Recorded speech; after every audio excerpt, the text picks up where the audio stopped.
All right, I'm here in Winnipegosis, Manitoba. Just documenting how it's going in our. This is winter of 2021-22. It is currently the start of February. It is not sure the exact date. The trucks had their fuel stolen in Ottawa last night by the corrupt cops. Anyway, so that's where we are on the timeline. I'd have to look at the date, but anyway.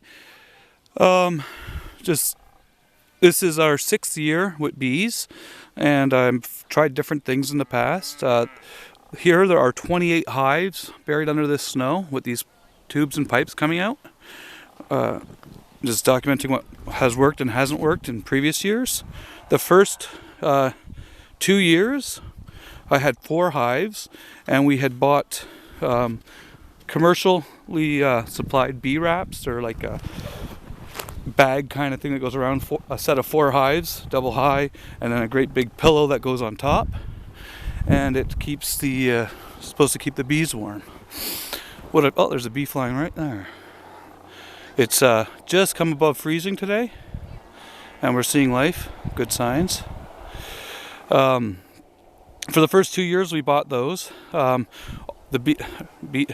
reusable units, so we used them for 2 years, and our bees survived for 2 years, and they did well. Some of the ones that are coming out are landing in the snow and then they're perishing. Unfortunate, but they're doing clean out flights and getting cold. Anyway, so for 2 years we used commercially sold bee wraps and pillows on them and thought it was working okay. The 3rd year, only one of our original 4 hives that I'd bought survived the wintering process. You can see they're doing clean out flights here. A lot of activity coming out of these hives. And in that spring, the first ones we'd bought were Italian bees out of California, and they were absolutely wonderful. They were pleasant, they're nice to work around. They were absolutely pleasant bees. The following year, the 3rd year, when only one of our original 4 bees survived the wintering, we bought 8 more hives. They were made from splits by a commercial beekeeper in our area, with queens from Hawaii, Kona queens or something. There'd been chains of ownership at the company, and I don't know if the quality of them was down or what the situation was, but myself and the commercial beekeeper we bought them from was having non-stop problems with the queens just swarming, not really producing honey, angry. It was just, you couldn't get within 40-50 feet of the hives without having some bees coming out and attacking you. They weren't producing honey, they were just building hives. Every time you'd open a box up to do inspections, you'd be removing queen cells like crazy. We captured a swarm out of them, and a couple times the same one would just pack up and leave. Couldn't keep them in their boxes, couldn't stop them from, it was miserable. They weren't even producing honey. Everything that had worked in previous years, everything that worked on hundreds of hours of videos I've watched, books I've read, didn't work. So out of those 8 hives made with those Kona queens, we actually were buying replacement queens. They're also Kona queens from the same supplier. He is having issues too, but he had spare queens. We had to requeen. I think we bought, for the 8 hives, 11 queens over the course of the summer for hives that became queenless. They just didn't stick around. So what we have here in this long condo kind of thing are 28 hives. I have pallets that are on top of cinder blocks and car rims that have underneath them packed alfalfa straw. And then we have the hives back to back, side by side, single box hives here, all the way down. And then we have tubes going into the top entrances, and we have square boxes on the bottom entrances. So there's 2 on each. They are surrounded by other hives. And then on top of it, there's probably about 8 inches to a foot of flax straw. And on the front, There is 4 to 6 inches of flax straw. The ends, there's a full square bale thickness at each ends for end walls to make it warmer. And there's a tarp that wraps over, and rebar goes down, and it's against the board on the bottom that holds the bottom edge tight to the ground, so that the pallet is stuffed with straw. Underneath the hives is straw, so they're isolated from the ground. There's no cold contact there. It's all insulated all the way up. The hives are fully encircled and they're blocked in. These are heavy insulated outdoor hives in a long communal condo kind of setup. Hopefully they're sharing some heat. The year that I had those Hawaiian queens that I had trouble with, none of them made it through winter. None of them would take feed in. It was just, I don't know what was up with them, but we couldn't get them to, by December, all the hives had died. Never a sign of life in them. These ones, you start poking around them. If you touch those tubes, you hear the humming from inside. I think there's 1 or 2 that might not be doing as well. You don't see condensation forming in the tube. The other ones, we did feed them in fall, and as I only got my queens late summer, mid to late summer, we didn't have as many opportunities to gather honey. We were in a really bad nectar drought, so I decided rather than try to produce honey this year, I would take the 8 hives I bought late in the year from Brandon, Manitoba, which were nukes that had been made 3 days before I picked them up, so they were fresh splits. I picked those up, and we took 8 hives. We made our own queens. We made splits up, waited a couple days when they're in a box with a bunch of workers, and we would put a frame of eggs in. They'd make a bunch of queen cells. We put isolation cages over top of the queen cells once they were drawn, and then once we had queens emerging, we would take the queens and we'd put them into boxes that we made with splits in, and some of the queens didn't successfully do breeding flights, or we had somewhat misformed wings. There was issues. We would inspect the queens that were emerging. Sometimes we just put a frame that had a good queen cell into a hive, and then we would look for and mark the queens when we found them. We had to, of the new queens that emerged, there was 3 of them that after a while they weren't producing, or one of them, the abdomen was misshaping, looking like it injured somehow, and another one had a bad wing, so it wouldn't have been able to do a mating flight. So we had to put some down, requeen them. By fall, we had 28 hives that we'd made from our initial 8 that we got late in the year. So, and then we, rather than try and buy the commercial units that we've had mixed results with, and it seemed like moisture was building up into layers between the black plastic where the insulation was, we decided to do our own thing. This is based off of something that I was actually reading. I was doing a lot of reading on what went wrong with the bees. And yes, we have a bit of snow here. Today's like our first day really above freezing in a couple months, at least several months. But like I'd read the standard books on beekeeping, and trying to use stuff like that, I was having issues. Like a year in the bee yard, the hive and the honeybee, while very interesting and good information on some things, I found the best information for actually overwintering was in an old Canadian Legion educational series book called Beekeeping. Pretty simple.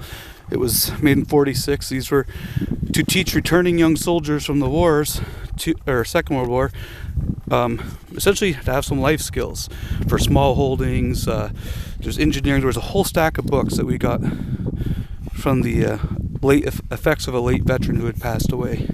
And in them, they detail, I don't know if that's going to focus, they detail essentially building a box around your hives and putting straw or shavings, packing it in, and they show for our top entrance making like a snorkel kind of thing. Once again, I don't know if this is going to focus. There we go. So there's like a snorkel piece there, and then it's going through the top entrance in the middle of a top board, inner cover, and there's it in place the way they demonstrate it. and it talks about insulating and how much insulation to do.